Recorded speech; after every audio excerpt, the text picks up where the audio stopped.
Nord est un perdant moche coincé dans son travail sans issue de nettoyage des gouttières et des canaux de la ville à l'aube. Avant le matin, il doit finir de retirer tous les déchets et remettre les couvercles en bois avant que les citoyens ne le paient.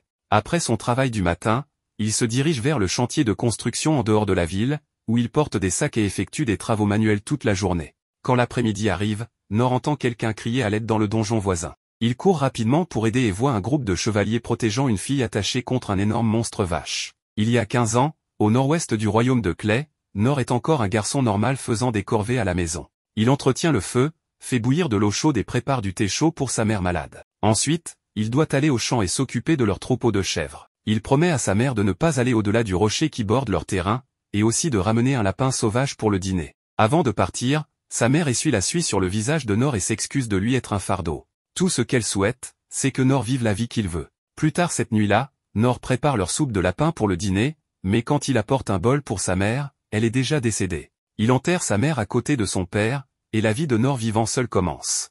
Il fait de son mieux pour entretenir leur jardin, chasser du gibier sauvage dans la forêt et s'occuper de leurs chèvres et poules. De même, il garde leur maison propre et essaie même de lire les livres ennuyeux laissés dans la maison. Il ramasse aussi du bois de chauffage, pêche dans la rivière voisine, et garde les chèvres autour de la colline herbeuse. Il était tout seul dans sa maison sans personne pour partager ses repas. Un soir, Nord explore les étagères de leur maison quand il tombe accidentellement sur les fesses après avoir trouvé un livre. En ouvrant le livre, il est émerveillé de voir que c'était l'histoire que son père lui lisait quand il était encore vivant. Son père lui racontait des histoires d'un aventurier qui tuait un gigantesque dragon avec ses amis, apprenait des sorts et de la magie d'un vieux sorcier, enlevait une malédiction sur une forêt sombre, et obtenait même le remède qui guérit tout du roi des morts. Même contre n'importe quoi et quelle que soit la noirceur de leur situation, l'aventurier ne renonce jamais et combat le mal pour le bien de ses amis. Nord était si heureux d'écouter les paroles de son père. Et maintenant, il se souvient aussi du souhait de sa mère qu'il vive la vie qu'il veut. Le lendemain, il laisse beaucoup de nourriture pour leurs animaux, et Nord visite la tombe de ses parents. Il leur offre des fleurs et leur dit que pour la première fois de sa vie, il va quitter la forêt. Il deviendra un aventurier, comme ceux des histoires de son père. Il descend la colline, et Nord fixe les pierres marquant la fin de leur terrain. Il affermit sa détermination et franchit la barrière protégeant leur maison. Quand la nuit tombe, Nord a peur de tous les bruits venant de la forêt. Néanmoins, il persévère et quelques jours plus tard, il arrive enfin dans une ville. Après avoir demandé son chemin aux soldats gardant la porte, Nord fait ses premiers pas dans la civilisation. Ses yeux s'écarquillent en voyant tant de gens faire diverses choses. Il passe devant des vendeurs vendant des fruits et voit même un aventurier passer. Ses yeux sont remplis d'émerveillement et de bonheur alors qu'il se dirige vers sa destination, la guilde des aventuriers. Malheureusement, l'homme derrière le comptoir jette un coup d'œil à Nord et le chasse. La guilde n'est pas un endroit pour les enfants. Nord insiste sur le fait que les gardes lui ont déjà dit qu'il pouvait devenir un aventurier s'il postulait ici, mais l'homme lui fait simplement remarquer qu'il inquiétera ses parents. Nord explique que ses parents sont tous deux morts, ce qui attire finalement l'attention de l'homme. L'homme lui demande alors son nom et lui dit de se rendre d'abord à l'école de formation pour différents cours. Il explique à Nord que les personnes souhaitant s'inscrire à la guilde des aventuriers de la capitale royale doivent suivre des cours à l'école de formation royale. Là, ils recevront une formation en fonction de leur classe de métier. Si Nord veut vraiment devenir un aventurier, il doit d'abord acquérir des compétences. Cela peut être dans l'art de l'épée ou dans l'école de magie. Nord sourit à l'explication et est rempli de détermination. Ainsi, Nord se dirige vers l'académie de l'escrime. Tout comme dans les histoires, il deviendra un épéiste capable de vaincre un dragon d'un seul coup de lame. La formation était intense à l'académie, avec des aventuriers en herbe faisant de leur mieux à côté de Nord. Nord fait également de son mieux, s'entraînant à manier son épée. Un étudiant parvient à enflammer son épée d'entraînement, attirant l'attention de leur professeur. L'étudiant célèbre d'avoir éveillé ses pouvoirs, tandis que Nord retourne à l'entraînement avec une détermination renouvelée. Quelques mois passent et Nord continue de manier son épée d'entraînement. Cependant, l'instructeur lui dit qu'il en a assez fait. Malheureusement, il semble qu'il n'ait pas de talent pour l'épée. Nord insiste sur le fait qu'il a juste besoin de plus de temps, mais l'instructeur a pris sa décision. Tout entraînement supplémentaire serait une perte de temps pour Nord. La seule chose qu'il a réussi à maîtriser est la parade pour esquiver une attaque. Ainsi, il conseille à Nord de choisir une autre voie que celle de l'épée. Après tout, il y a d'autres écoles de formation aussi. Ainsi, Nord se dirige vers l'école de formation pour guerrier et tank. Il veut maintenant devenir le bouclier qui protège ses camarades aventuriers. À l'intérieur de l'école, il entraîne son corps en tirant des poids et en développant ses muscles. Quelques mois plus tard, l'instructeur informe Nord qu'il a une très bonne détermination, mais tout ce qu'il a réussi à obtenir est un bon corps. L'art du guerrier n'est pas fait pour Nord. S'il se force à continuer, il pourrait perdre la vie pendant l'entraînement. Nord change encore d'école et se dirige maintenant vers l'école des chasseurs. Malheureusement, l'instructeur là-bas découvre aussi qu'il ne peut manier aucune arme délicate. Cela continue dans d'autres écoles également. À l'école des voleurs, le maître voleur l'informe qu'il ne peut pas désamorcer les pièges et qu'il n'a pas non plus la capacité de ressentir la présence des autres. À l'école des magiciens, la seule magie qu'il peut produire est une petite flamme au bout de son doigt. À l'école des clercs, le prêtre lui explique tristement qu'il ne peut utiliser que des soins de bas niveau. Nord retourne tristement à la guilde des aventuriers, où l'homme là-bas est surpris d'apprendre que Nord n'a réussi à maîtriser aucune compétence décente. Il a passé 3 mois dans chaque école, mais hélas, il n'a pas obtenu de classe. Le cœur lourd, l'homme rejette la candidature de Nord pour devenir aventurier. Nord quitte la ville les yeux baissés. Il n'est pas un prodige destiné à devenir aventurier. Nord retourne chez lui et se rend sur la tombe de ses parents, s'excusant auprès d'eux de les avoir déçus. Il admet qu'il ne possède aucun talent, mais refuse toujours d'abandonner et décide de s'entraîner encore plus dur à partir de maintenant. En sculptant du bois, il crée une épée en bois pour lui-même et, comme ses instructeurs d'escrime le lui ont conseillé, il décide de pratiquer la seule compétence qu'il possède encore et encore, espérant qu'elle lui permettra de maîtriser une nouvelle compétence. Ne disposant ni de sac de sable ni de mannequin d'entraînement, ce garçon malchanceux commence à pratiquer sa compétence de parade avec des cordes et des bâtons. Il s'entraîne matin et soir pendant une année entière et la maîtrise au point qu'il devient capable de parer 10 épées en une seule respiration. Même après un an, Nord n'a toujours pas débloqué de nouvelles compétences.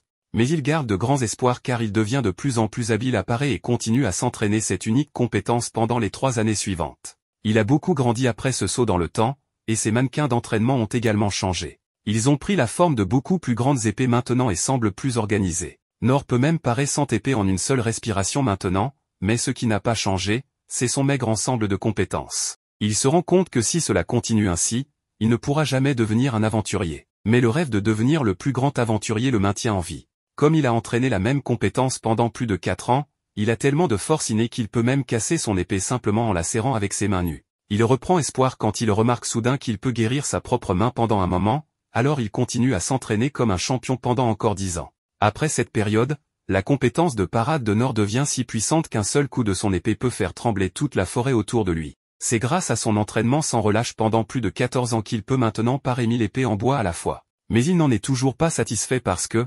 malheureusement, il n'a pas réussi à débloquer de nouvelles compétences. Mais Nord décide de tenter une dernière fois sa chance et dit adieu aux tombes de ses parents avant de partir pour la ville. En arrivant à la guilde des aventuriers, il soumet un autre formulaire avec les compétences ajoutées parade, petite guérison, lancer de pierre, pas de plume et petite flamme. Ces compétences semblent très minimes, alors le nouveau réceptionniste de la guilde suggère que Nord aille d'abord dans une école de formation. Cependant, Nord a déjà suivi ce processus, donc le réceptionniste refuse poliment de l'enregistrer comme aventurier. Le maître de la guilde arrive et ne reconnaît pas Nord au premier abord. Mais en y regardant de plus près, il se rend compte que cet homme grand et musclé est le même enfant frêle d'il y a 14 ans. Nord sous-estime cruellement à quel point sa compétence de parade est forte et dit au maître de la guilde qu'après 14 ans d'entraînement sans relâche, il n'a réussi qu'à améliorer un peu sa compétence de parade. Quoi qu'il en soit, le maître de la guilde exprime à quel point il veut que Nord réalise son rêve, mais comme Nord n'a pas au moins de compétences utiles, qui sont les prérequis pour devenir un aventurier de rang E, il ne peut rien faire. Cependant, le maître de la guilde se souvient d'un moyen d'enregistrer Nord comme aventurier en lui attribuant le rang F, le plus bas des rangs qui n'existe plus dans ce monde. Le maître de la guilde dit à Nord de ne pas trop s'exciter car les aventuriers de rang F ont de nombreuses restrictions et conditions pour prendre des quêtes.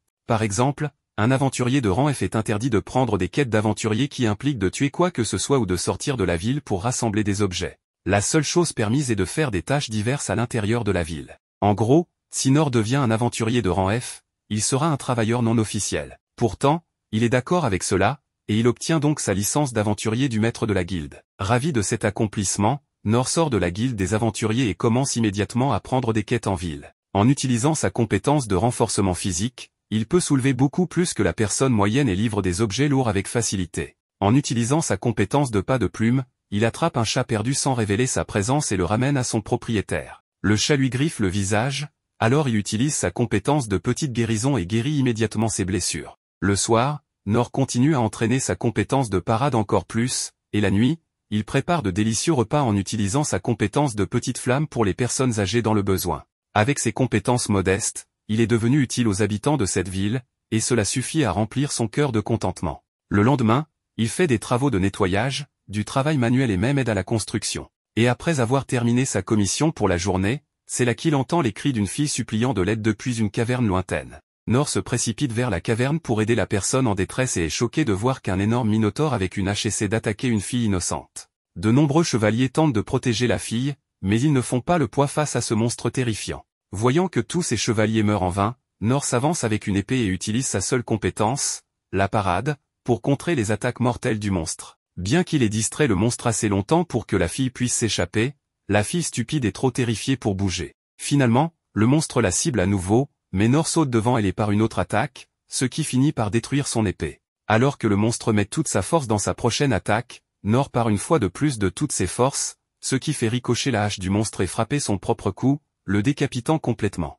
Avec le monstre mort, la fille se libère de ses contraintes et remercie Nor de lui avoir sauvé la vie. Elle demande son nom, mais comme il ne se considère pas comme quelqu'un d'important, il ne lui dit rien et s'éloigne des projecteurs. En revenant en ville, Nor commence à se traiter de faible pour avoir à peine survécu contre une vache sauvage.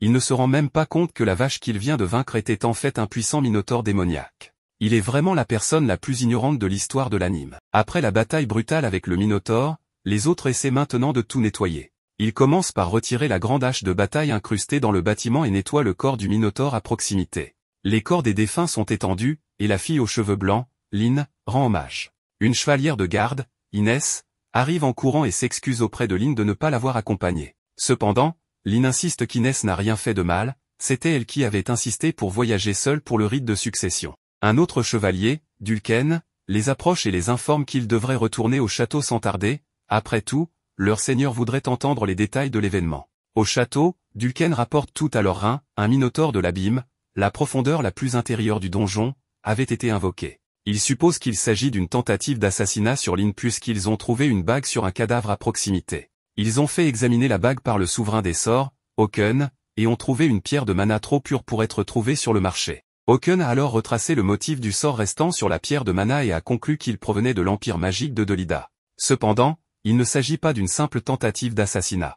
Ils ont également retenu la princesse et n'ont même pas caché les preuves, ce qui doit signifier que Dolida voulait déclencher une guerre. Leur rein suppose qu'ils doivent viser le donjon des perdus et les trésors qu'il contient. Quant au sauveur de Lynn, ils n'ont aucune information sur lui. Il a simplement tué le minotaure avec une épée simple puis a disparu comme un fantôme. Même leur groupe d'espions, la compagnie de l'ombre, n'a pas pu le suivre. Leur rein se demande qui pourrait bien être ce héros. Pendant ce temps, à la guilde, le maître de guilde est agréablement surpris de voir Nor. Nor se demande pourquoi, alors le maître de guilde explique comment un monstre est apparu à l'entrée du donjon et a causé beaucoup de chaos. Comme Nor travaillait sur le chantier de construction à proximité, le maître de guilde était inquiet quand Nor n'est pas venu après le travail. Nor admet qu'il est simplement rentré chez lui hier, car des gens suspects tentaient de le suivre. Quant à son apparence débraillée actuelle, il revient aussi de nettoyer les gouttières. Le maître de guilde est juste content que Nor n'ait pas croisé le monstre. Ils ont entendu dire que même des aventuriers de classe mourraient probablement contre lui. Nor est étonné d'apprendre que de tels monstres puissants existent dans ce monde. Il n'avait aucune idée qu'il parlait en fait du Minotaure,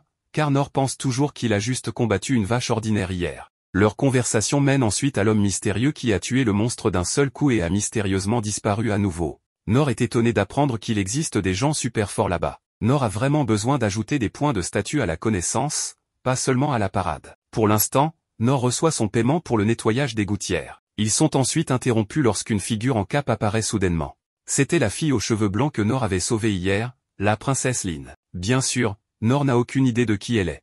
Lynn s'excuse d'avoir utilisé un sort de suivi sur Nor, ce qui fait penser à Nor qu'elle vient de l'académie des voleurs. Cependant, Lynn le corrige et dit qu'elle vient de la branche des magiciens, mais qu'elle étudie également dans les autres écoles. Nor est impressionné par elle, tandis que les autres personnes à la guilde commencent à reconnaître Lynn. Lynn le remarque et demande si elle peut parler à Nor en privé dehors. Avant qu'il ne puisse partir, le maître de guilde attrape Nor et lui demande ce qu'il a fait. Nor lui assure qu'il n'a rien fait de mal, mais Lynn propose même d'utiliser la magie d'insonorisation et de dissimulation pour les aider à partir. Nor n'a toujours aucune idée de qui est Lynn et demande au maître de guilde s'il doit la suivre. Le maître de guilde lui dit rapidement qu'il devrait, mais avertit Nor de ne rien faire qui pourrait l'offenser. Nor ne comprend pas pourquoi, mais il accepte. Dans les rues, les soldats cherchent toujours Nor, mais Nor et Lynn passent juste à côté d'eux grâce à la magie de dissimulation. Lorsqu'ils atteignent un endroit isolé, Lynn dissipe la magie et s'excuse à nouveau auprès de Nor. Elle voulait simplement lui montrer correctement sa gratitude pour lui avoir sauvé la vie. Non seulement il a sauvé sa vie, mais aussi celle de nombreux citoyens de leur royaume. Nor insiste qu'elle aurait probablement été bien sans lui, puisqu'elle possède de nombreuses compétences impressionnantes, mais Lynn soutient que sans lui, elle ne sait pas ce qui lui serait arrivé. Pour mettre fin à leur argument, Nor accepte finalement sa gratitude. Cependant, Lin veut maintenant montrer sa gratitude envers Nor. Elle lui offre toutes ses ressources et celles de sa famille pour l'aider. Nor refuse rapidement et lui dit que ses mots de gratitude suffisent. Cela surprend Lin, et elle insiste pour que son père veuille également remercier Nor en personne. Cependant, Nor décline toujours tout ce que Lin offre, que ce soit des terres ou une solution à n'importe quel problème de Nor. Nor est si doué pour esquiver qu'il esquive même tout ce qu'elle propose. Les larmes montent bientôt aux yeux de Lin, ce qui confond Nor. Lin proclame alors qu'elle ne bougera pas de l'endroit où elle se tient jusqu'à ce que Nor lui permette de le rembourser correctement. Cette fois, ces mots résonnent vraiment dans le cœur de Nor, car Nor avait utilisé ces mêmes mots lorsqu'il postulait pour les écoles de formation des aventuriers. N'ayant pas le choix, Nor pousse un soupir de résignation et accepte finalement de rencontrer le père de Lin. Cela rend Lin heureuse, mais Nor insiste également sur le fait qu'il n'acceptera aucune récompense excessive. Lin remet le sort de dissimulation sur eux et conduit Nor chez elle. Nor est étonné par la grandeur de la maison, mais Lin le fait passer rapidement devant les gardes. En marchant à l'intérieur, Lin demande à Nor son nom. Nor se présente et demande à Lin son nom en retour. Lin réalise qu'elle ne s'est toujours pas présentée, alors elle s'arrête et donne formellement son nom. En marchant dans le gigantesque couloir, Nor se demande comment cette jolie petite fille possède une si grande maison. Il continue de regarder autour et en conclut que Lin est une noble riche, ce qui explique pourquoi le maître de guilde lui a conseillé d'être poli avec elle. La chevalière royale Inès arrive alors et Lin court vers elle avec excitation, lui demandant si elle sait où est son père. Selon Inès, le père de Lin, le roi, se trouve dans la salle d'audience en train de parler au frère de Lin pour le moment. Inès devient méfiante envers cet homme d'âge moyen, au look peu attrayant, et demande à Lin si elle est prise en otage par lui. Lin explique à Inès que Nor est l'homme mystérieux qui l'a sauvé de l'attaque du Minotaure hier. Comprenant que Nor est ici pour recevoir sa récompense, Inès propose de montrer à tous les deux le chemin vers les appartements du roi. Nor, de son côté, qui n'a aucune idée de la position d'Inès, suppose qu'elle est la servante de Lin, pensant qu'elle s'occupe du linge et des tâches ménagères ici. Il se demande pourquoi elle porte une tenue aussi lourde. Les trois continuent de marcher ensemble quand, soudain, Nor remarque qu'un homme roux est assis près d'une fenêtre. L'homme roux, nommé Gilbert, utilise un sort et attaque même Nor, lui demandant comment un perdant aussi moche que lui a obtenu la permission d'entrer ici. Avant que les choses n'escaladent, Inès clarifie à Gilbert que Nor est l'invité de Dame Lin, ce qui fait réaliser à Gilbert que Nor est l'homme mystérieux qui a terrassé le Minotaure hier. Inès chuchote à Gilbert de se joindre à eux, car elle se méfie de Nor et de ce qu'il pourrait faire s'il est seul avec leur précieuse princesse. Gilbert se joint donc également au groupe d'escorte et ils se dirigent tous ensemble vers la salle du trône. Pendant ce temps, le roi Clay apprend par le frère de Lin que l'empire de Delida est derrière l'attaque contre Lin.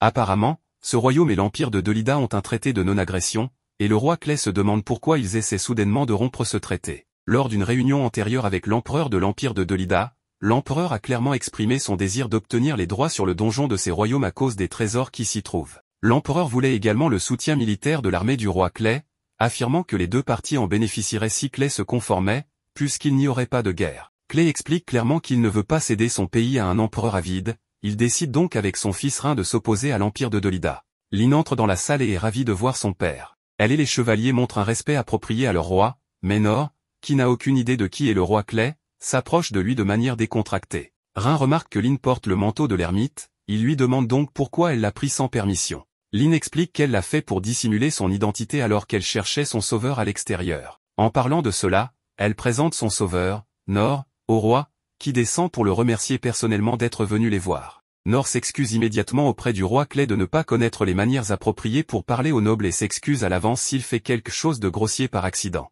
Son ton décontracté en parlant au roi de ce royaume fait rire Clay. En tout cas, le roi remercie encore une fois Nor d'avoir sauvé la vie de sa fille unique, ce qui rend Nor heureux car il peut maintenant partir et rentrer chez lui pour prendre une douche bien méritée, comme il peut sentir la puanteur de la gouttière émanant de son corps. Le roi ne pouvant pas laisser le héros qui a sauvé la vie de sa fille repartir les mains vides, dit donc à Nor d'avancer et lui demande toute récompense qui lui vient à l'esprit. Mais comme il l'a dit précédemment, Nor n'a aucun désir de richesse, de terre ou de pouvoir, car il est satisfait de tout ce qu'il a. Néanmoins, le roi persiste et il tente de le séduire en lui disant que ce royaume abrite le plus ancien donjon du monde et lui offre généreusement la moitié des trésors du donjon. Mais Nor rejette une fois de plus en déclarant qu'il n'a vraiment besoin d'aucune grande récompense et promet à Clay que ses paroles de gratitude sont suffisantes. Malgré tout, le roi ne veut pas que Nor parte les mains vides, alors il l'intéresse avec sa propre épée longue sombre personnelle. Maintenant, ce n'est rien de plus qu'une décoration, car Clay s'est retiré des batailles de première ligne, mais il croit toujours que c'est le meilleur que ce royaume a à offrir. Nor saisit l'épée et ressent immédiatement la pression qui en émane. Son intérêt est piqué par la beauté de cette épée, et puisqu'il vient d'entendre de Clay que cette épée n'est rien de plus qu'une décoration, il pense qu'elle peut ne pas avoir d'importance. Il accepte donc de la prendre et décide également de l'essayer. Il utilise d'abord sa compétence d'amélioration physique pour lui permettre de tenir facilement l'épée, puis utilise sa compétence de parade, créant ainsi une onde de choc lourde qui donne à tous ceux présents une idée de la puissance de Nor. Le roi est assez surpris et impressionné de voir que Nor peut manier une épée aussi lourde avec une seule main, et il demande à Nor d'entraîner sa fille pour devenir digne de défendre par elle-même. Nor croit fermement qu'il n'a pas de compétences qui soient bonnes pour former une autre personne, et il mentionne également que ce devrait être la décision de Lin si elle veut se former, pas de Clay. Le roi est d'accord et rit, et pour l'instant, il laisse Nor partir en le remerciant encore une fois d'avoir sauvé Lin. En marchant hors du château, Nor se demande comment il va utiliser cette épée. L'odeur de la gouttière qui émane de lui rappelle la taille de la gouttière, alors il décide de l'utiliser pour enlever les déchets des égouts. Je parie que le roi et ses chevaliers royaux vont tomber en pâmoison s'ils trouvent cet idiot stupide à nettoyer les gouttières avec l'arme de grade légendaire la plus précieuse du roi. Inès aborde Nor, car elle veut avoir une conversation personnelle avec lui et s'agenouille en s'excusant de ne pas l'avoir traité comme un héros aurait dû être traité plus tôt. Apparemment, il est du devoir d'Inès de protéger la famille royale de tout mal, et c'est pourquoi elle se méfiait de Nor plus tôt. Nor réalise enfin qu'Inès n'est pas une servante et devient encore plus déconcertée d'apprendre qu'elle est la vice-capitaine du corps des guerriers. Selon Inès, elle est connue sous le nom de bouclier divin depuis son enfance et a reçu le devoir de protéger Dame Lin, et depuis que Nor a rempli le devoir d'Inès en son absence, Inès lui doit la vie et promet de devenir quelqu'un sur qui il peut compter pour ses besoins. Toutefois, elle lui rappelle à l'ordre en lui expliquant qu'il passera un sale moment la prochaine fois qu'il parlera aussi familièrement au roi. Inès part et Gilbert s'approche de Nor ensuite, le défie à un duel car il veut voir de quoi ce type est capable. Je pense qu'à ce stade, Nor ne pourra jamais rentrer chez lui. Nor le suit, mais il est épuisé par toute cette course et veut juste rentrer chez lui. Il demande donc à Gilbert ce qu'ils sont censés faire. À ce moment-là, Nor réalise qu'ils sont arrivés dans la salle d'entraînement du château, et Gilbert lui dit qu'il souhaite avoir un combat d'entraînement. Nor n'a pas eu l'occasion de s'entraîner avec quelqu'un d'autre depuis ses jours dans les écoles d'entraînement, donc il est en fait assez enthousiaste à ce sujet. Gilbert se dirige vers le rack d'armes et dit à Nor qu'il est assez connu dans la capitale royale, donc il veut voir ce que le héros qui a sauvé Lin est capable de faire en combat. Nor est heureux d'accepter, car il voit cela comme une excellente occasion d'améliorer ses compétences. Il ne pense pas personnellement qu'il sera capable de battre Gilbert, mais c'est une bonne opportunité quand même, donc Nor veut en profiter au maximum. Une petite foule s'est rassemblée autour d'eux, et ils se sentent désolés pour l'âme perdue qui a choisi de se mesurer au capitaine Gilbert. Mais dès que le combat commence, Gilbert fait le premier mouvement, et cette âme perdue l'esquive facilement. Gilbert continue d'attaquer et, bien que Nor esquive ses attaques, il remarque que les mouvements de Gilbert sont incroyablement précis. Il peut seulement imaginer la quantité d'entraînement que Gilbert a dû faire pour atteindre ce niveau. Une chose qu'il ne comprend pas est pourquoi les attaques de Gilbert sont si lentes. Nor n'a jamais pratiqué avec une autre personne auparavant, donc il suppose que Gilbert doit se mouvoir lentement intentionnellement, puisque Nor est un aventurier novice. Nor demande un temps mort et dit à Gilbert qu'il n'a pas besoin d'être si indulgent avec lui. Bien que Gilbert ait effectivement retenu un peu sa force, il accepte de passer à la vitesse supérieure. Il charge alors Nor avec toute sa force, et ses attaques sont maintenant beaucoup plus rapides. Mais Nor trouve toujours étrange que Gilbert se laisse si largement ouvert à une contre-attaque. Nor pense qu'il est impossible que Gilbert puisse être aussi vulnérable contre lui, donc il suppose que Gilbert doit l'attirer dans un piège. Pendant ce temps, Gilbert ne comprend pas pourquoi il ne parvient pas à toucher Nor avec sa lance. Il essaie alors d'utiliser l'un de ses mouvements signature sur Nor, mais bien que Nor soit surpris, il saute simplement dans les airs pour l'esquiver. Lorsque Gilbert essaie de le frapper en plein vol, Nor se glisse simplement sous l'attaque. Aucune de ses attaques n'a fait même transpirer Nor, alors il dit à Gilbert que ça va s'il accélère encore plus, car il va trop lentement. La fierté de Gilbert est blessée par cette remarque, et Nor commence enfin à réaliser que tout cet entraînement solaire l'a peut-être réellement rendu fort. Mais soudain, Gilbert utilise son coup ultime dans une tentative de toucher au moins une fois Nor. Une fois la poussière retombée, Nor a disparu et apparaît aux côtés de Gilbert. À la grande surprise de Gilbert, Nor lui dit qu'il abandonne. Après cela, Nor rentre chez lui pour la journée et est heureux d'en être sorti avant que les choses ne dégénèrent. Mais de retour à la salle d'entraînement, les subordonnés de Gilbert s'efforcent de trouver des raisons pour justifier que Gilbert est définitivement encore plus fort que Nor, même si son coup ultime n'a pas fonctionné. Mais au fond de lui, Gilbert sait qu'il a perdu de toutes les manières imaginables. Il a eu un talent pour la lance depuis le premier jour où il en a pris une en main, donc personne ne pouvait rivaliser avec sa puissance. Plus il s'entraînait, plus ses techniques devenaient puissantes et plus il gagnait en force, mais malgré tout cela, il ressentait uniquement de l'ennui, car il n'a jamais trouvé un adversaire à sa hauteur. Il est allé à travers le royaume à la recherche de puissants adversaires, mais après avoir déjà défait chaque guerrier de ce village particulier, le chef du village s'excuse et dit qu'il n'y avait personne ici pour égaler sa force. Le chef continue en lui disant qu'il y a des rumeurs concernant les relations entre le royaume et un pays étranger qui se détériorent, donc ils appellent des troupes fortes pour se préparer à la probabilité de la guerre. Donc, si Gilbert a de la chance, il pourrait enfin rencontrer quelqu'un qui peut lui offrir le défi qu'il recherche désespérément. Gilbert est rentré dans la capitale, et aucun des membres de l'escouade ne pouvait lui résister. De plus, tuer des démons n'était plus une activité amusante pour lui. Peu importe la taille du démon, il en avait assez d'être entouré de faibles. Un jour, alors qu'il se détendait sous un arbre, son instructeur s'approche de lui et lui demande pourquoi il semble si morose alors qu'il vient d'être couronné souverain de la lance. Malgré ce titre prestigieux, Gilbert est toujours aussi ennuyé car il est entouré de gens totalement faibles. Son instructeur remarque que Annette est une personne forte, et bien que Gilbert soit d'accord sur le fait qu'elle est forte, c'est une force différente. À chaque combat d'entraînement, Gilbert est toujours le vainqueur décisif. Il pense que les choses seraient beaucoup plus intéressantes s'il y avait plus de personnes compétentes autour de lui, comme son instructeur. Il sait que son instructeur doit aussi s'ennuyer, surtout puisqu'il doit entraîner des aventuriers novices qui ne mesurent même pas à la puissance de son petit doigt. L'instructeur admet que c'est un peu ennuyeux, mais il est chargé de défendre le royaume, et peu importe à quel point il est fort, il ne peut pas gagner une guerre tout seul. De plus, il est sûr qu'un jour un aventurier apparaîtra qui surpassera sa force. Lorsque Gilbert a entendu parler d'un homme qui a réussi à vaincre un minotaure tout seul, il a voulu le rencontrer personnellement. Mais Nor semble être un mystère total. Il n'a montré aucun intérêt pour les cadeaux les plus luxueux que le roi avait à offrir, et il était si décontracté avec le roi que Gilbert a dû le respecter pour cela. Pendant le combat, Gilbert n'a pas pu sentir la puissance nécessaire pour vaincre un minotaure, mais cela ne change pas le fait que Nor a réussi à esquiver tous ses mouvements. Même quand il a utilisé son attaque de lance supersonique, cela n'a eu aucun effet sur Nor, alors que cela aurait signifié une sentence de mort assurée pour toute autre personne. De plus, Nor a abandonné le match de manière inattendue. Gilbert suppose que Nor l'a fait par courtoisie, puisqu'il ne voulait pas l'embarrasser devant ses subordonnés. En voyant Nor partir, Gilbert remarque des fissures dans le sol et ne comprend pas comment elles sont apparues ni ce que Nor a fait pour les provoquer. Mais ce qu'il sait, c'est que Nor a réussi à esquiver son attaque ultime alors qu'il était à pleine puissance. Il a enfin trouvé un adversaire véritablement digne qu'il cherchait.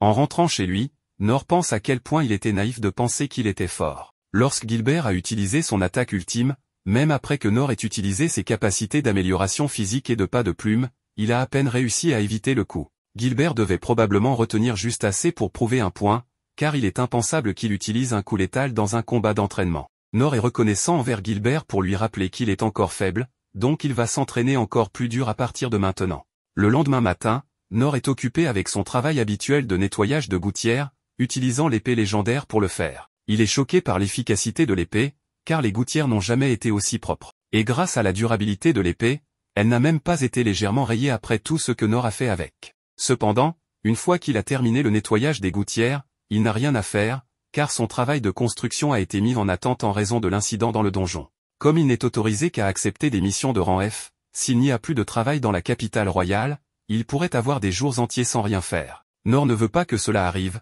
car son objectif est d'être utile aux gens. Il envisage de lancer une entreprise de promenade en bateau et d'utiliser l'épée comme une rame, mais il réalise alors qu'il devrait posséder un bateau pour cela. Il envisage de faire des pizzas, mais il aurait besoin d'un four. Enfin, il envisage de fabriquer un grill avec son épée, mais cela ne fonctionnerait pas non plus, car il ne peut faire une flamme qu'avec ses doigts. À ce moment-là, Nor entend des bruissements dans les buissons. Il se retourne et trouve Lynn debout là. Elle s'excuse pour sa visite impromptue, mais elle n'a pas réussi à le trouver à la guilde, alors elle a demandé au maître de la guilde où il pourrait être. Nor comprend, mais il n'avait pas donné au maître de la guilde sa localisation exacte, donc Lynn a dû utiliser ses capacités de suivi pour le trouver. Nor demande pourquoi Lynn est là, alors elle va droit au but et lui dit qu'elle a une demande spéciale à lui faire, elle veut que Nor l'accepte comme sa servante. Nor ne comprend pas ce dont elle veut parler, alors Lynn explique qu'il s'agit d'un assistant non rémunéré qui s'occupe de toutes les nécessités quotidiennes de Nor et espère acquérir des connaissances utiles de lui. Elle se contenterait de pouvoir traîner avec Nor et promet de ne pas lui causer de problème, mais Nor refuse toujours. Elle demande si elle a fait quelque chose pour l'offenser ou si elle pense qu'il est peu fiable, mais Nor lui dit que ce n'est pas le cas. Elle essaie de le rassurer en disant qu'elle peut être utile, car elle a obtenu les meilleures notes dans les 6 écoles de formation, mais sa compétence n'est pas le problème ici. Il n'a tout simplement rien à lui enseigner et n'a pas besoin de son aide pour son travail, car il est parfaitement capable de le faire tout seul. Lynn essaie d'offrir à Nor un énorme salaire s'il accepte d'être son instructeur, mais il ne se soucie toujours pas de l'argent. Lynn propose alors de le laisser utiliser ses services pour ce qu'il veut, mais Nor la refuse à nouveau. Il n'a vraiment rien à faire à Lynn, mais elle reste insistante et veut lui prouver qu'elle peut être utile. Elle sort alors sa baguette et dit qu'elle va démontrer sa compétence. Elle lance un sort de glace pour tirer plusieurs pics de glace sur elle-même, mais avant d'être touchée, elle utilise un sort de feu pour les détruire. Elle dit à Nor que c'est le niveau le plus élevé de magie qu'elle peut utiliser et, en plus de cela, elle a également appris la compétence secrète de la classe voleur appelée sabre brumeux. Elle l'a apprise directement du maître Karou et elle est suffisamment puissante pour abattre un arbre d'un seul coup. Ensuite, elle veut montrer à Nor ses compétences en épée, alors elle envoie une entaille divine directement vers Nor, mais il esquive sans effort. Les dégâts causés à l'arbre prouvent la puissance du coup, et il inflige même des dégâts supplémentaires contre les monstres morts-vivants. Elle est sur le point de lui montrer d'autres compétences, mais Nor lui dit qu'il a vu assez. Lin pense que cela signifie qu'il est prêt à l'accepter comme sa servante, mais Nor refuse encore sa demande. Nor réalise que Lin doit penser qu'il est quelqu'un qui vaut la peine d'être étudié, mais après avoir vu tout ce dont elle est capable, Nor se sent honnêtement inférieur à elle. Il essaie de lui dire encore une fois qu'il n'a rien à lui enseigner, mais Lin interprète cela comme s'il pensait qu'elle est trop faible pour devenir son élève. Elle affirme que son pouvoir a été reconnu par tous les 6 souverains et assure qu'elle peut être utile à Nor d'une manière ou d'une autre si elle le rejoint. Le point de Nor n'est toujours pas compris, alors il dit à Lin qu'elle possède de nombreuses compétences impressionnantes, alors elle lui montre la limite actuelle de ses compétences.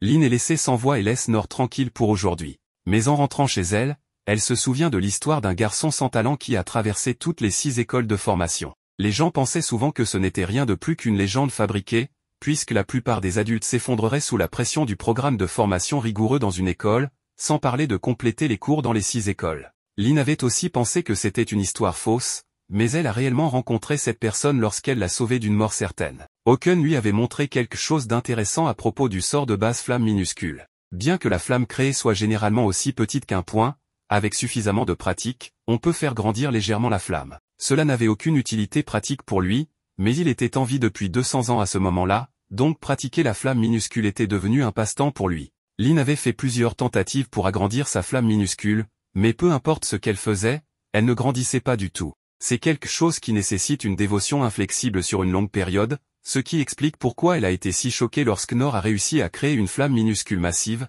beaucoup plus grande que ce que Oken aurait pu faire. Oken est le plus grand sorcier du monde, donc les compétences de Nor étant à un tel niveau signifie qu'il surclasse de loin tout ce que Lin pourrait réaliser, et tout cela a été accompli grâce à ses propres efforts. Cependant, tous les sorts que Lin a démontrés étaient juste des choses qu'elle avait mémorisées. Nor avait le pouvoir de vaincre un minotaure, mais il vit toujours une vie normale sans se vanter ni faire de démonstration. Lin croit que Nor est non seulement fort de corps, mais aussi d'esprit. Dans un avenir proche, elle sera en position de diriger ce royaume aux côtés de son frère et de son père, et la règle de la famille clé est que ceux ayant du sang royal doivent être forts. Donc, elle veut apprendre comment atteindre une force semblable à celle de Nor. Si Nor ne veut pas être son instructeur, alors elle va devoir le suivre autant que nécessaire jusqu'à ce qu'il accepte de l'entraîner. On voit le prince réfléchir à la décision de son père. Il se demande pourquoi Nor a été choisi parmi tous, sans comprendre la raison pour laquelle son père a donné l'épée noire à un homme de lignée inconnue. Cette épée, acquise lorsque son père était encore aventurier, a été trouvée dans le coin le plus profond du labyrinthe des perdus au cours d'une longue et dangereuse quête avec les 6 souverains. L'épée est fabriquée dans un matériau inconnu, plus dur que l'oricalque et le métal de mana, et elle ne présente aucune égratignure, ce qui lui a valu le nom d'épée indestructible. La grande question est comment un matériau aussi résistant a pu se détériorer autant. Le prince doute de la décision de son père, se demandant s'il ne la prend pas de manière incorrecte, bien qu'il reconnaisse que son père a également remarqué l'inquiétude croissante dans le pays. Il est possible qu'il compte sur cet homme, se rappelant que Nor a vaincu un minotaure et sauvé la vie de Lin. Peut-être est-ce une arme secrète pour affronter ce qui est à venir. Nous revenons maintenant à Nor et Lin, qui se trouvent au marché. Nor demande à Lin si ça va d'être vu ici, et elle répond que oui, car avant tout, elle est une aventurière. Nor mentionne qu'il prévoit de se rendre à la guilde, et Lin, heureuse, souhaite l'accompagner. Lin l'appelle maître, ce qui fait que Nor se plaint dans sa tête, car il ne se considère pas digne de ce titre. Chaque fois qu'il essaie de clarifier le malentendu, les choses ne font que s'aggraver. Il décide de trouver un travail à la guilde, espérant que Lin verra combien c'est simple. En arrivant à la guilde, le maître se surprend de voir Nor accompagné de Lin, pensant qu'il a eu des problèmes. Nor ne sait pas comment expliquer la situation, mais le maître se souvient qu'une des règles est de ne pas s'immiscer dans les affaires des autres, donc il s'excuse pour son avis. Changeant de sujet, Nor mentionne qu'il veut un travail que 2 personnes peuvent faire. Après un moment de recherche, le maître considère que Lin, avec son rang B-argent, et Nor, avec son rang inférieur, peuvent s'occuper d'une mission de chasse aux gobelins aux abords de la capitale. Nor, enthousiasmé, sait que les gobelins sont un standard pour les aventuriers qui souhaitent tester leurs compétences. Il demande si vraiment ils peuvent assumer cette tâche, et le maître confirme que oui. Lin peut accepter des missions de rang argent seul, mais amener un compagnon de rang inférieur est une responsabilité. Nor se rend compte qu'il profite du rang de Lin et lui demande si elle est d'accord. Lin répond affirmativement, disant qu'elle est heureuse d'aider et que si elle peut faire quelque chose de plus pour lui, il n'a qu'à demander. Nor la remercie, prend son épée et se prépare à partir, excité parce que l'un de ses rêves se réalise. En sortant, le maître crie à Nor de patienter, car il ne lui a pas donné les détails sur l'endroit où ils doivent aller. Ils retournent à la guilde et le maître leur montre la zone où ils doivent se rendre, la forêt des bêtes. La preuve pour la mission est de ramener l'oreille droite d'un gobelin, et ils ne peuvent pas obtenir de compensation sans elle. Il mentionne également que des rapports récents indiquent une diminution du nombre de gobelins, donc, s'ils n'en trouvent aucun, ils peuvent ramasser des herbes médicinales ou quelque chose de similaire et les ramener. Après cela, Nor et Lin se dirigent vers l'entrée pour sortir enfin et se rendre à la forêt des bêtes. Une fois arrivés, Nor observe la nature environnante et remarque que les arbres sont différents de ceux du bois du sud. Lin lui explique que l'écologie est différente. Nor lui demande quel genre de créatures sont les gobelins, voulant en savoir plus à leur sujet. Lin répond qu'ils chassent généralement des petits animaux comme proie et mangent des fruits d'arbres, mais ils ont commencé à attaquer agressivement les humains pour se nourrir également. Si on les laisse faire, leur nombre pourrait trop augmenter, entraînant une pénurie de nourriture et une invasion possible des villages humains. C'est pourquoi les aventuriers les chassent régulièrement pour contrôler leur population. La présence des gobelins influence l'écosystème de la forêt, car il n'est pas bon de les chasser jusqu'à leur extinction. Cette forêt est également connue pour sa flore et faune rare, non trouvée ailleurs, et est utilisée comme terrain d'entraînement et pour générer des revenus pour les aventuriers débutants. En écoutant Lin, Nor réalise qu'elle possède non seulement des compétences, mais aussi une connaissance étendue. Il se rend compte qu'il y a très peu de choses qu'il peut lui enseigner. Alors qu'il s'enfonce dans la forêt, Lin ne détecte aucun signe de gobelin, confirmant que les rapports sur leur diminution sont exacts. Cependant, il détecte un monstre plus loin et Lin veut jeter un coup d'œil. En avançant, Nor remarque que l'obscurité augmente, et Lin explique que cette partie de la forêt est remplie d'arbres très vieux, rendant difficile la pénétration du soleil. Les gobelins semblent apprécier des endroits comme celui-ci. Soudainement, ils s'arrêtent car la présence d'un monstre était devant eux, mais elle a disparu. Une fois arrivés sur place, ils ne voient rien autour d'eux, mais Nor remarque quelque chose et voit la moitié d'un corps de gobelin suspendu dans l'air. Lin utilise alors de la magie pour enlever l'invisibilité du monstre, révélant ainsi un gobelin juste devant eux. Tous deux sont surpris de le voir, et Lin confirme qu'il s'agit d'un gobelin. Nor ne s'attendait pas à ce qu'il soit aussi grand que cela. Ils disent que les gobelins sont les plus faibles, mais il y a une grande différence entre entendre parler d'eux et en avoir un devant soi. Le gobelin à la peau verte, marche sur deux pattes, a des yeux perçants comme une bête et utilise des outils. Nor observe cela lorsque le gobelin géant prend un arbre pour l'utiliser comme arme. Le monstre pousse un rugissement terrifiant.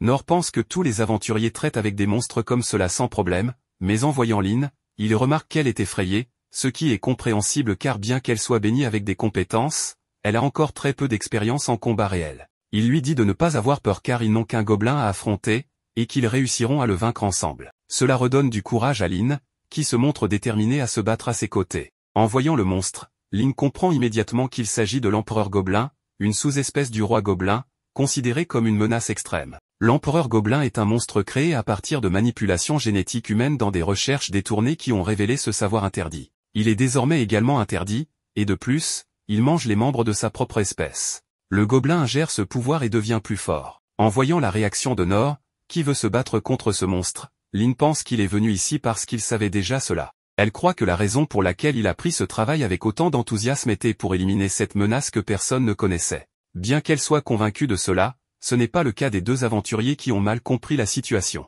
Ils commencent donc leur lutte contre ce monstre. Le gobelin se lance directement vers Nor, qui utilise une parade pour bloquer ses attaques. Après avoir utilisé cette compétence 3 fois de suite, il parvient à enlever un des troncs que l'empereur gobelin tenait, tout en le laissant étourdi par le pouvoir de son parade. Sans perdre de temps, Nor fait signe à Lin, qui utilise immédiatement plusieurs sorts offensifs contre le monstre, mais celui-ci esquive toutes les attaques grâce à sa rapidité. Ensuite, le monstre commence à lancer une grande quantité de troncs vers Nor, tandis que Lin remarque que la blessure sur le monstre a cicatrisé. Les empereurs gobelins ne devraient pas pouvoir se régénérer aussi rapidement. En observant de plus près, Lin remarque une pierre de mana incrustée sur son front et informe Nor qu'ils doivent l'enlever pour le vaincre. Soudain, le gobelin lance 3 troncs par-dessus eux et un en ligne droite. Nor réalise qu'il ne peut pas bloquer tout cela en même temps. Lin réagit rapidement avec une rafale de vent, créant une puissante bourrasque qui repousse les troncs et provoque une explosion d'air autour d'eux.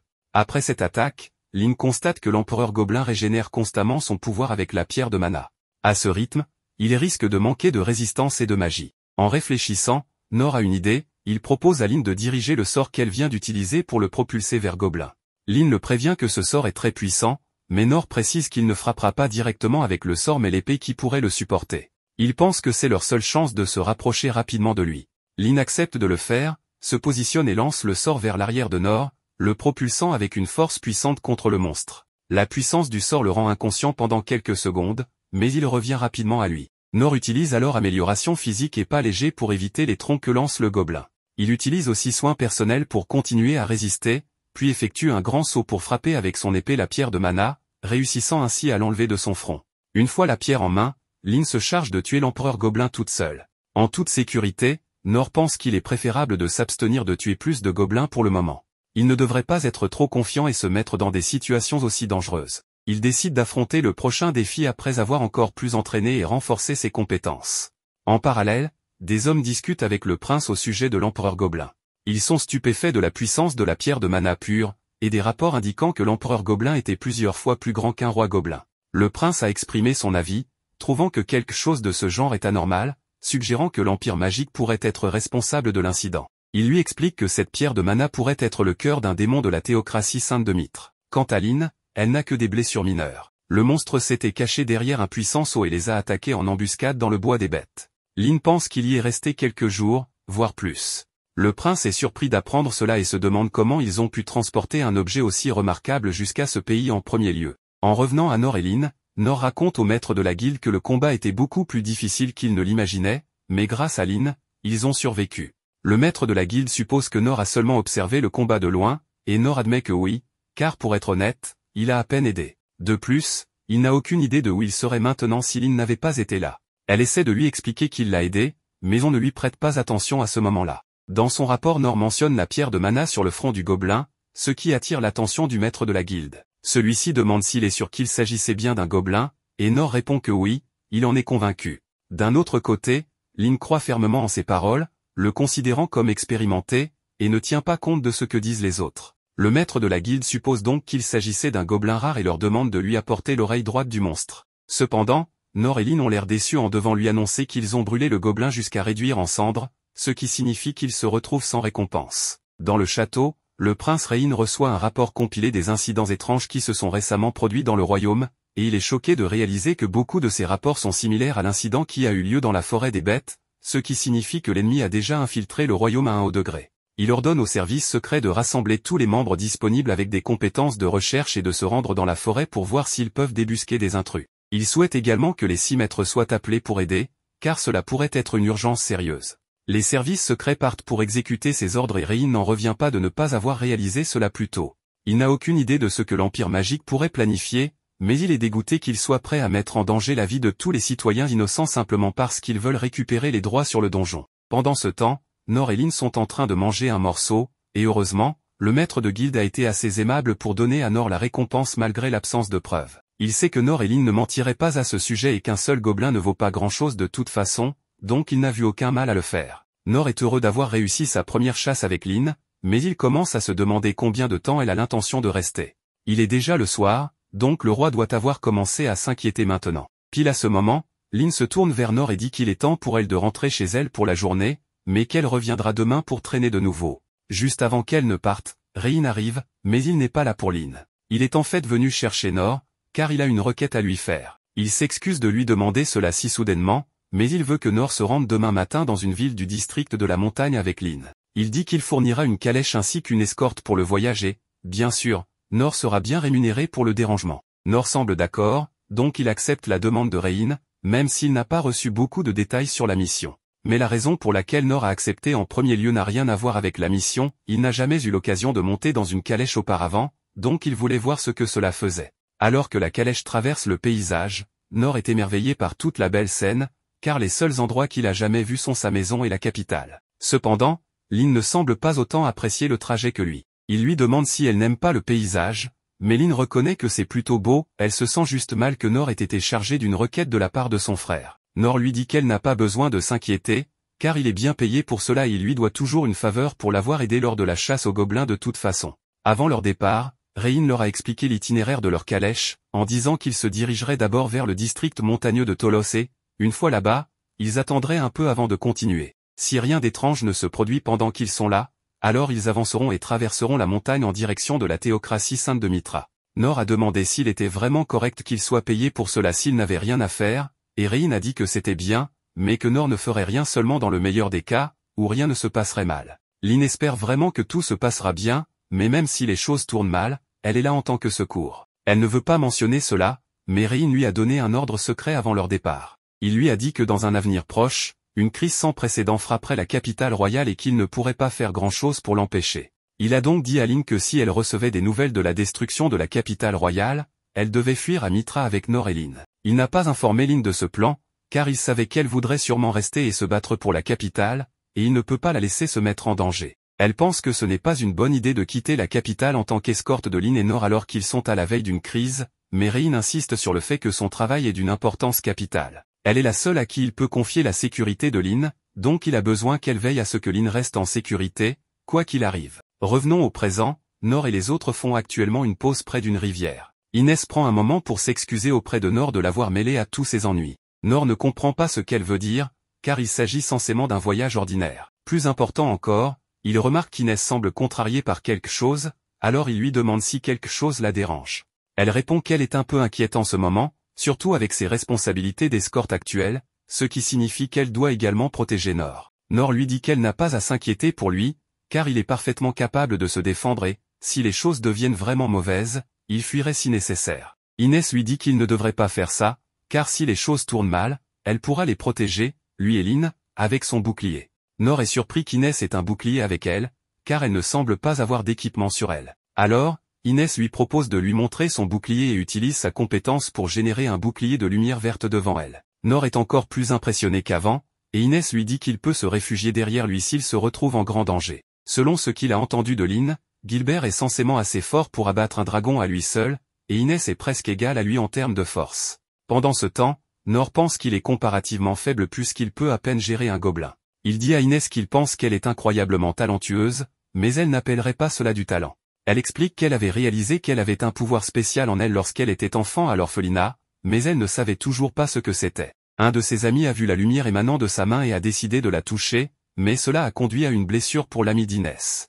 Cela a été incroyablement traumatisant pour Inès, mais une fois que les adultes l'ont découvert, ils ont rapidement guéri la fille et ont convoqué Inès pour discuter de sa capacité. Inès n'a pas eu de problème, car ce qui s'est passé était un accident, mais les adultes étaient plutôt intéressés par sa capacité, alors ils lui ont demandé de la démontrer. À contre-cœur, elle leur a montré sa lumière verte et ils ont reconnu ce pouvoir comme un don des cieux, une énergie qui peut prendre la forme d'une épée pour abattre ses ennemis ou d'un bouclier pour protéger ceux qu'elle aime. C'est un pouvoir polyvalent qui pourrait même détruire un pays selon son utilisation, alors les maîtres ont dit qu'ils lui apprendraient à utiliser son pouvoir correctement. Sa formation a principalement été assurée par le maître du bouclier, Dandalg, et avant longtemps, elle a pu former un bouclier capable d'arrêter des rochers avec facilité. Cependant, même avec le contrôle sur ses pouvoirs, l'incident avec son ami l'a amené à craindre constamment de blesser accidentellement les autres, alors elle s'est délibérément éloignée de son entourage. Mais le jour où elle a rencontré Nor, elle a été choquée de réaliser qu'elle avait déjà entendu son nom quelque part. Lors d'une mission avec Dandalg, il venait de sauver Inès d'une mante géante, mais il restait encore plus de monstres à venir et les soldats qui les accompagnaient commençaient à montrer des signes de fatigue. Dandalg avait alors mentionné qu'il souhaitait que quelqu'un comme Nor soit encore là. Nor avait gagné l'approbation de son père adoptif avant qu'elle ne puisse le faire, donc Inès a développé une jalousie naturelle envers cette personne nommée Nor, malgré le fait qu'elle ne l'avait jamais rencontré auparavant. C'est pourquoi elle était si hostile envers Nor lorsqu'elle l'a rencontré pour la première fois, et elle se sent toujours jalouse, mais elle ne veut pas laisser ses émotions interférer avec la mission, car elle doit protéger Lynn à tout prix. Alors qu'il continue vers les champs, Nor remarque une étrange tache morte dans les champs, et Lynn réalise immédiatement que quelque chose ne va pas. Elle lance un sort de dévoilement et dissipe la magie de dissimulation pour révéler un dragon géant et venimeuse. Pendant ce temps, à la capitale, la situation s'est aggravée, comme Rein l'avait prédit. Plusieurs monstres ont été aperçus dans toute la capitale et, bien que le corps des guerriers s'en occupe, ils n'ont pas assez de soldats pour gérer tous les monstres. Rein ordonne aux troupes de l'épée de bloquer la route pour arrêter l'avancée des monstres et, pendant ce temps, il veut que les services secrets et les chasseurs assistent autant que possible. Le roi est toujours incrédule que Délida puisse être assez mesquin pour causer autant de destruction simplement parce qu'il n'a pas obtenu ce qu'il voulait. Malheureusement, il ne semble pas que Délida s'arrêtera là non plus. Le roi demande alors où se trouvent les 6 maîtres. Rein lui répond que tous les 6 ont été envoyés à divers endroits en raison de l'apparition de monstres exceptionnellement puissants, ce qui les occupe pour le moment. Avec leurs forces ainsi dispersées, leur chance de victoire diminue de minute en minute, mais au moins Rein a réussi à mettre Lynn en sécurité à temps. Pendant ce temps, Lin et les autres, après que Lin a lancé le sort de dévoilement, voient un petit garçon à côté du monstre se faire attaquer. Inès voit le monstre et le reconnaît comme étant un dragon noir de la mort. Mais en voyant le monstre attaquer le petit garçon, Nor ne pose aucune question et se précipite pour le défendre. Alors que le monstre s'apprêtait à écraser le garçon, Nor apparaît devant lui et par l'attaque. Pendant ce temps, Inès demande à Lin si elle a remarqué que le garçon est apparu en même temps que le monstre, ce qui signifie qu'il était également dissimulé par le sort. Cela ne peut signifier qu'une chose, le garçon doit être un démon. Lin se souvient d'une discussion avec Rein à propos des démons. En résumé, les démons sont presque identiques aux humains, mais ils ont la capacité spéciale de former des liens mentaux avec les monstres à volonté. Ils sont donc considérés comme plus proches des monstres que des humains et sont vus comme des abominations par la plupart des gens. Il existe des récits qui indiquent que Mithra a presque été complètement anéanti par les démons il y a 200 ans. En raison de cela, les démons ont été chassés par les humains jusqu'à ce qu'on les croie éteints. Cependant, il reste encore quelques démons survivants dans le monde, et en raison de l'histoire et de leur quasi-extinction, ils nourrissent une haine extrême pour les humains. Puisque ce garçon est un démon, cela signifie qu'il a conduit le monstre ici dans une tentative d'attaquer la capitale avec lui. Inès ne peut pas croire que Nor aiderait quelqu'un qui est clairement un ennemi, mais quoi qu'il en soit, Lin pense qu'il devrait aller aider Nor. Cependant, Inès la retient et dit qu'elle ne peut pas permettre à Lin de l'aider car ce n'est pas sûr. Alors que Nor par les attaques de le dragon, il réalise que cette créature est beaucoup plus faible que le gobelin qu'il a combattu avec Lin. S'il peut juste la retenir jusqu'à ce que Lin ou Inès arrive, la tuer devrait être facile. Cependant, il y a une chose que Nor n'a pas anticipée, le dragon émet un gaz noir dans sa direction. Normalement, Nor sauterait pour se sauver, mais s'il faisait cela, le garçon serait blessé, alors il décide de parer le gaz à la place. Malheureusement, cela conduit Nor à être empoisonné et les effets sont catastrophiques pour sa santé. Du sang commence à s'écouler de sa bouche et de ses yeux alors que le poison commence à faire effet, et d'après les dégâts déjà causés, Nor sait que c'est un poison mortel. Il s'effondre au sol alors qu'il perd ses forces et le dragon s'apprête à cracher encore plus de poison. Lin veut se précipiter pour le sauver, mais Inès l'arrête, avertissant que le prochain nuage de poison sera bien plus grand et qu'elle ne ferait que se mettre en danger. C'est le devoir d'Inès de protéger Lin à tout prix, alors si elle peut au moins s'assurer que Lin survit, le royaume pourra être reconstruit dans le pire des cas. De plus, un souffle du dragon noir de la mort est une condamnation à mort assurée, donc même s'ils avaient le plus grand guérisseur du monde à portée de main, ils ne pourraient toujours pas sauver Nor. Alors que le monstre crache une autre vague de poison, Inès utilise son bouclier pour le bloquer, mais une partie du poison parvient à passer, donc Lin commence à utiliser un sort de purification pour essayer de le repousser, mais ce n'est pas suffisant. Tout en luttant pour repousser le poison, Inès s'excuse auprès de Nor de l'abandonner à la mort, ce qui va à l'encontre de ses principes de laisser quelqu'un sur le point de mourir devant elle, mais elle n'avait pas le choix. Cependant, à sa surprise, elle voit Nor continuer à combattre le dragon malgré le sang qui s'écoule de sa bouche et de ses yeux. Elle comprend enfin pourquoi Dandalg pensait si hautement de Nor, et c'était à cause de sa volonté indomptable de protéger les autres, quoi qu'il en coûte. Mais même si Nor veut continuer, le poison finira par lui prendre la vie. Peu après, Nor s'effondre à nouveau au sol et il voit qu'il saigne beaucoup, mais pour une raison quelconque, il dit que c'est bon et il semble avoir un plan pour vaincre le dragon malgré tout.